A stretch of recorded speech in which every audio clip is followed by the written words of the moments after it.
monde se moquait de moi. Et ils avaient raison, parce que c'était très, très vilain. L'autre monde, je vais vous expliquer comment je suis passée au naturel. Comment je suis passée au naturel là? Je vais remercier les mamas de Château d'eau de Château Rouge. Donc, alors, quand je suis venue en France, moi, j'avais pas du tout de cheveux. Je me suis rasé la tête parce qu'on m'a bien menti. On m'a dit que, ah, si tu viens en France et tout, il faut que tu aies les cheveux coupés parce que du coup, là-bas, les gens, ils ont des cheveux coupés. Et quand c'est comme ça les rend plus intelligents. Dédicace à mon oncle. Tu m'as bien menti, tu m'as menti. Donc, j'avais la tête complètement rasée quand je suis venue et tout. Un peu quand ça a poussé, sachant que je suis venue en 2010. Je suis venue en 2010, ça a poussé un peu au bout de 2 3 ans. Voilà, j'avais un peu de cheveux. Ma mère, elle est partie défriser mes cheveux. Donc, on a commencé à faire les nattes. Déjà, déjà dès le bas âge, moi, je n'avais pas me coiffer. En terminale, ma mère, elle m'a dit, ah, tu as grandi maintenant. Donc, il faut que tu fasses un tissage. Donc, on est allé pour mon premier tissage. C'était à Château d'Eau. C'était, je pense, en 2015. Donc, mon premier tissage, c'est mon premier tissage, en fait, qui m'a fait revenir au naturel. C'était serré. Ah oui, c'était serré, c'était gonflé, c'était... victory. C'était pas possible, en fait, que je garde ça sur la tête.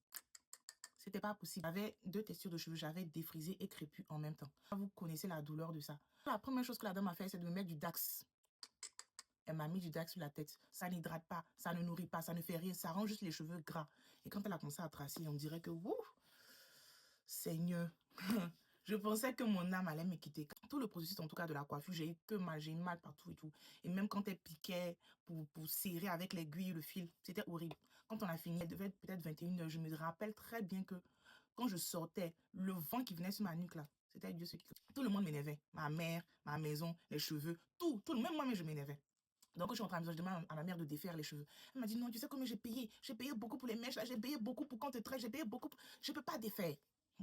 Toute la nuit, j'ai pleuré. Le lendemain matin, je suis partie à l'école avec. Et quand je suis allée à l'école, déjà, tout le monde se moquait de moi. Tout le monde se moquait de moi. Et ils avaient raison. Parce que c'était très, très vilain. C'était gonflé derrière. J'avais comme si... Vous connaissez Megamind? Megamind, oui. Megamind, là. Je ressemblais à ça. Mhm. Donc, je suis rentrée à la maison, j'ai demandé à ma mère, je l'ai supplié de défaire. Je lui ai dit, s'il te plaît, il faut défaire. Si tu veux moi-même, là, quand j'aurai l'argent pour te payer, je vais te payer. On avait du mal à défaire. Quand elle a défait, il y avait des plaies dans la tête. Déjà, pour enlever, il y avait plein. C'était du n'importe quoi. En fait, il y avait des fils qui se mélangeaient. On a défait, qu'on a coupé. Ce qui pouvait rester, c'est ce qui est resté. Mais en tout cas, c'était un ras comme ça. Les cheveux là pouvaient plus repousser. Enfin, il y avait des trous et tout. Donc, du coup, bah, je suis revenue au naturel. J'ai commencé à m'informer, en tout cas, sur prendre soin de mes cheveux moi-même et tout, d'arrêter le défrisage. Je pense que le fait que j'arrête le défrisage a été un très, très, très grand choix dans mon aventure capillaire. Ça a permis, en fait, à mes cheveux de respirer à nouveau et de revenir, en fait, à leur base. Enfin. Donc, voilà, c'était la petite anecdote de comment je suis revenue au naturel. Dites-moi en commentaire si vous avez eu une expérience similaire.